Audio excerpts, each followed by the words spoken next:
Yes guys, so the Maserati 4200's going. I'm going to drop it off to its new owner, give you some feedback. So guys, here we are. She's on 72,000 miles. It's absolute immaculate condition apart from usual sticky button issue, but other than that it's a lovely place to be fair. So my dad's had this car for a couple of years now. I think he's put about 100 mile on it, so I decided to let it go.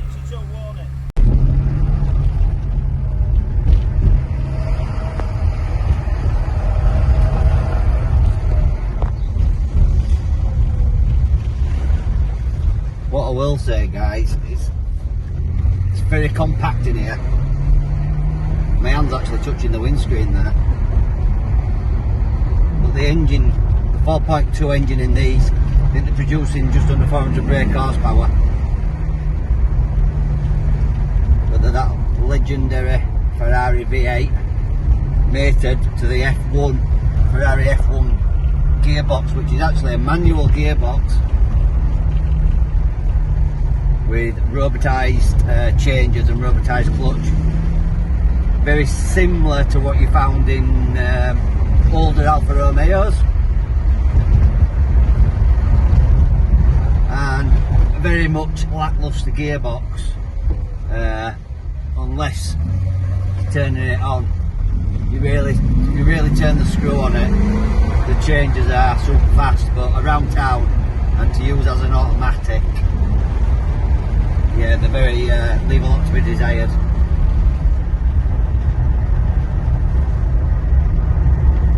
On this particular car, we've got a light on the dash and it's coming up as a fault with one of the, don't know if it's a relay fault or something to do with the suspension, but there's absolutely nothing wrong with the car.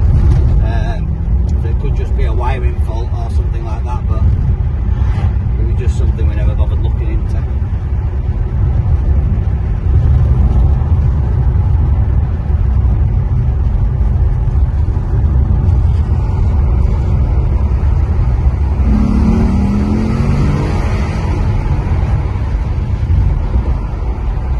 Yeah guys, it's definitely got plenty of pull for a 20-year-old car.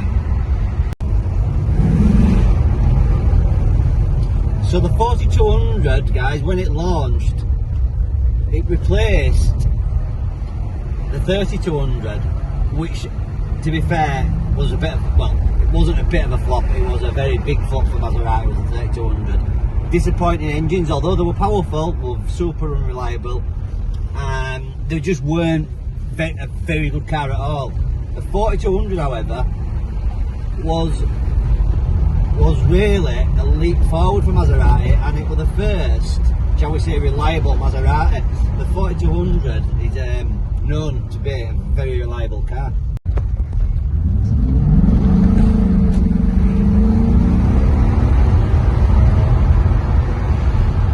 So as I was saying guys, the 4200 was the first truly reliable Maserati. As I say, it ran the 4.2 Ferrari V8, super reliable engine, and restricted in some ways compared to what power they give out in the Ferraris, mated again to the F1 box, again direct from Ferrari. And we all, if you know anything about Ferrari, you'll know Ferraris are super reliable cars. So guys, we fortunately we got on the right motorway, but in the wrong direction. Anyway, we're now in the right. We're now on the right motorway again, but in the right direction. It's at 60. It's 6th gear, and it's, I have to say, it's a very comfortable place to be. Very comfortable. Although the cabin is super small. It's very much like being in a go-kart or even a Lotus. But it's well insulated. There's not really any wind noise, not at this speed. You can always hear the bark of the V8 engine, but there's no gearbox whine. Tyre noise has just jumped up because it's a slightly bit noisy, a bit of road there, but generally speaking, tyre noise is relatively low. Yeah, it's a comfy place. I have noticed that it doesn't appear to have cruise control. which is surprising on a 2005 car of this sort of value. You would expect it to have, but then again, those Maserati would argue it's more of a driver's car. But they are supposed to be a Grand Tourer, so really you would expect to have. Let me just double check. Yeah, it definitely ain't got cruise control. Maybe it's an option, who knows. But yeah, guys, so far on the motorway test, yeah, it is a car you could do a lot of miles in. I mean, it benefits more the smaller person, but I'm just under 6 foot, and if I sort of adjust my seat, you know, I'm in not too bad a position now, and I'm fairly comfortable. All the barricades, I wanna know why they hold me back.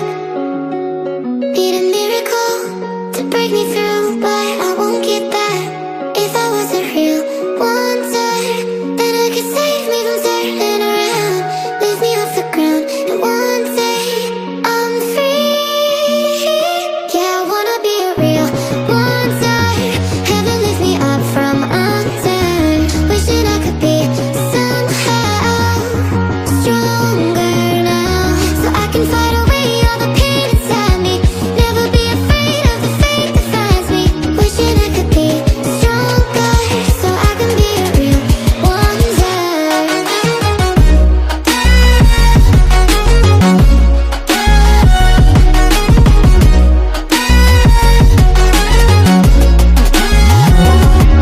If you wanna be a wonder, baby, come and show it. Tell me what you feel in your heart and your soul. There's nothing I would take for granted. With me, we'll make it through. Takes two hearts to fix heartbreak.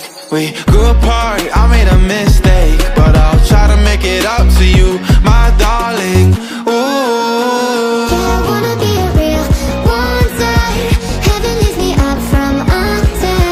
Wishing I could be somehow stronger now, So I can find a way out of pain inside me. Never be afraid of the fate that finds me. wish that I could be Stronger, so I can be a real wonder.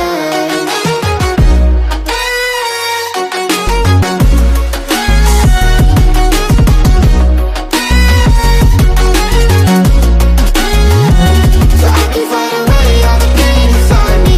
Never be afraid of the fate that finds me. Wish that I could be stronger. So I've had a good long drive in this car now, guys, and I've come to a conclusion. For a Grand Tourer, they are somewhat flawed, but only in one element, and that is the gearbox. It's the total wrong gearbox for the type of car. The gearbox almost ruins it, but on the motorway, you slap it into 6th gear, and it's so comfortable. It's untrue. The suspension's remarkable. This one has a scale suspension. I don't know if it's standard in all 4200s. I think it might be. But the suspension's unbelievable. Really is good. It's small in here. It's very compact, but it's comfortable. I'll say suspension's comfortable. Once you're in 6th gear cruising, it's a wonderful place to be. For the money, value for money, yeah, great value for money. You can pick these up for absolute peanuts, and you should definitely do so, because taking the gearbox out of the equation, they're one of the best Maseratis that you'll drive. They really are. They do a manual in these, but I wouldn't recommend the manual, because the manuals, I've not driven one, but I've watched plenty of reviews on the manuals, and they're diabolical also. The F1 gearbox in these, you can make them livable. There's little tricks you can do, like coming up to junctions, pull both paddles and it'll knock it into neutral, and you can coast up rather than it jerking through gearbox. But the gearbox in this it just reminds me completely of the E60 M5 V10, and I have had 2 of them cars, and I could never keep them, although I loved them. I could never keep them more than 6 or 7 months, because the gearbox, it was just too much. But that were a daily car. One of these, you're not going to daily a 4200. Could you daily a 4200? Yeah, you could definitely daily one. Would you be piss sick of it by the end of the week? Yeah, 100% you'd be piss sick of gearbox. Everything else is fantastic, but the gearbox, it really lets it down. But as I say, on a long run, when you're on motorways and you're stuck in 6th gear, which, to be fair, if you're going cross continent, that is what you're going to be doing. the gearbox is livable, and the other good points of the car sort of outweigh the gearbox. If the gearbox were better, I think these cars would be worth a lot more money. I think the gearbox is what affects the value of these. But anyway, guys, that's just my 2 pence. If you've driven one of these, or you've got any comments about these, you've driven one or you're thinking of getting one, drop them in comments below. And always, please like and subscribe, and I'll catch you on the next one, guys.